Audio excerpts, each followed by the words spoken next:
Hi everyone, so this is the part 3 of lecture 4 for your holistic wellbeing module. Okay, so part 3. And so we've already discussed intervention approaches and particularly spent time looking at early intervention approaches in detail in part 1 and part 2 of the lecture.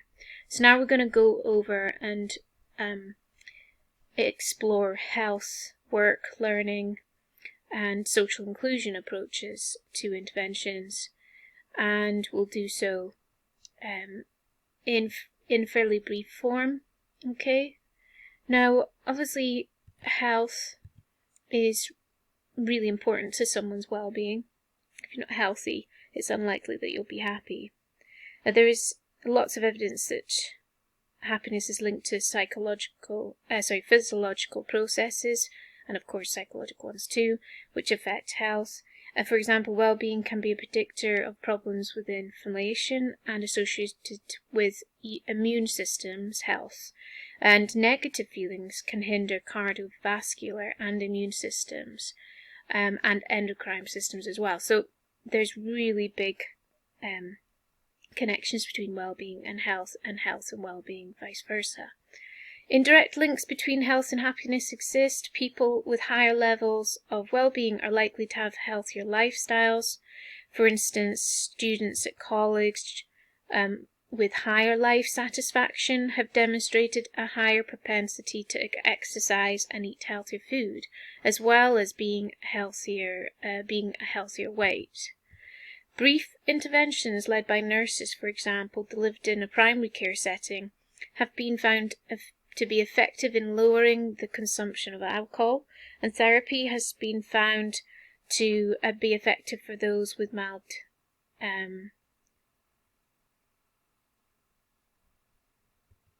dependence on alcohol, for example. Stop smoking services have been found to be effective in reducing anxiety, and there is also a correlation between smoking and gains in mental health and subjective well-being, as well as lower levels of depression. Improvement in quality of diet leads to higher levels of good mental health in adolescence. However, there is a complex relationship between mental health and diet. So preventing unintended pregnancies and promoting control in reproductive choices does assist really good mental health. And there's, as you know, there's lots of complexities. So causality also runs the other way in the relationship, with high levels of well-being preventing unwanted pregnancies. Improving access to psychological therapies, so IAPT, is a very popular program which aims to increase access to therapies. And there's also cognitive behavioural therapies, which are typically recommended. There's lots of evidence that suggests that in some cases, the type of therapy is less important than the relationship between the therapist and the patient. So the relationship you have with your therapist is very, very important. And you guys will know this from your previous modules as well. So self-help referral and books and computer-assisted therapy has also been found to be effective for those with low level of subjective well-being. And high levels of well-being have been directly affected by good health. It's estimated that high levels of subjective well-being, for example, can increase life by 4 to 10 years compared to low levels of subjective well-being. So positive emotions have been linked to longevity and negative emotions to mortalities. So again, all these examples are just showing the links between health and well-being and the importance of tackling both. The last example is that stress also may cause people to age quicker. So that's just the last example, really. And so we'll move on to the physical exercise and older people as an example for interventions for well-being and health. So physical activity has been shown to reduce depression risk and raise levels of cognitive functioning in adults of all ages. There is strong evidence that increased physical activity improves the well-being of people in general and older people in particular. For older people, this can be delivered through community-based exercise programs, which can include mixed exercise, strength resistance, aerobic exercise and walking groups, for example. And effective programs target the least active and are community-based. So they're the most effective. Make sure they're targeted for the least active people and make sure that they are community-based. So those are important things to remember. For example, 2 45-minute exercise sessions a week are suggested as minimum, but the evidence around the optimum level of exercise is really unclear, so those particulars are still in development. Benefits may be increased by access to green space, and activity levels may be higher in green space. So green space is really important, and it can really boost the benefits of physical exercise for young people and older people. And we'll talk about that more later in the module when we talk about environment and nature connection. Okay, so now we move on to learning. So engagement in learning can affect people's well-being throughout their life course. Whilst learning interventions may tend to be associated with children and young people, there is lots of evidence to suggest that older people can also benefit. And that's why we have things like lifelong learning courses in universities as well as local councils. So the interventions that are mentioned on the slide can be targeted primarily at other policy objectives around education. So policy and education is really important here. But they also really achieve lots of well-being benefits. So for example, early education programs are associated with increased cognitive skills, school preparedness, better academic achievement, and positive effect on family outcomes, including for siblings as well. So around 10% of children have a learning difficulty. This is really important to be aware of, because this can have serious implications for well-being and self-esteem, as well as the ability to build mental capital. So mental capital is important and does have real serious links to people's general well-being. Particularly because there's lots of other factors around mental capital. Two relatively common issues are dyslexia and also dyscalculia. Interventions targeting these two issues include early family interventions in the home and school and teacher-based interventions. But these are just a couple examples out of lots that you could draw upon. Children's well-being can be improved by supporting school readiness as well. So this can be implemented through the following. So strengthening the home learning environment is important.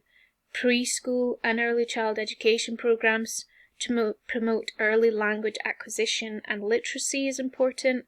And also high-quality preschool education programs to improve education, social interactions, and school readiness is another example. Generally, taking part in informal learning has been found to improve older people's levels of well-being. And there's also some qualitative literature that suggests that for older people, both social aspects of learning and the intrinsic value placed on learning were key incentives for older people to participate. And like we said, there's lots of evidence related to children's well-being as well. So now we move on to work, and obviously this is an important aspect in relation to our overall well-being, and it's very important for kind of government aspects in relation to citizenship. So there's strong evidence that employment, especially good quality employment, is beneficial for mental health, and unemployment is detrimental to mental health and well-being. The relationship between work and well-being would also appear to have two-way causality. So, for example, people with good well-being tend to have better social relationships, have higher tendency to be cooperative and productive, and be more willing or more likely to postpone expenditure now for future expenditure, and demonstrating greater self-control. These are quite kind of clinically explained aspects, and I think we can definitely deconstruct some of these things in our seminar, because the sources of this information is from government level and public health. Anyway, a number of work-related interventions have been found to be effective in enhancing people's levels of well-being, and we'll go through them just now. So number one is improving employment chances, for example through a Jobs Plus program. And this program lasts for about 6 weeks and is conducted by unemployed people who are trained to lead the program. It promotes job search skills. Randomized controlled trials have also shown that the program raises the levels of good mental health amongst the unemployed and reduces the chances of depression. The cost-benefit analysis also shows that it's a good investment to make, and so the program runs well and is effective. The other example here is support for those recovering from mental health problems, and supportive employment has been found to be more effective than traditional vocational rehabilitation. So individual placement and support, so IPS approaches, have been notably effective as programs, and IPS clients have been found to have lower rates of hospital use than those using more traditional services. So inpatient costs were lower, for example, to the extent that over an 18-month period there was estimated savings of $6,000 per client. These are just examples. The third example, in terms of reducing mental health problems in the workplace, are multi-component mental health promotion programs that can involve personalized health and well-being information, health risk appraisal questionnaires, access to tailored health improvement and wellness literature, including seminars, workshops focused on identified wellness issues, and also, and these services really do show that they lower stress levels. They also lower absenteeism, and taking time off, and also presentation of any kind of ill health. Enhancing working conditions has also been demonstrated to provide well-being benefits overall, and measures such as introducing flexible working can be very effective. Okay, so we're going to stop just there because it's almost the 15-minute limit. When we go into the part 4 of lecture 4, we'll be continuing the next slide on work, and then we'll go into other examples too. Okay, so see you soon.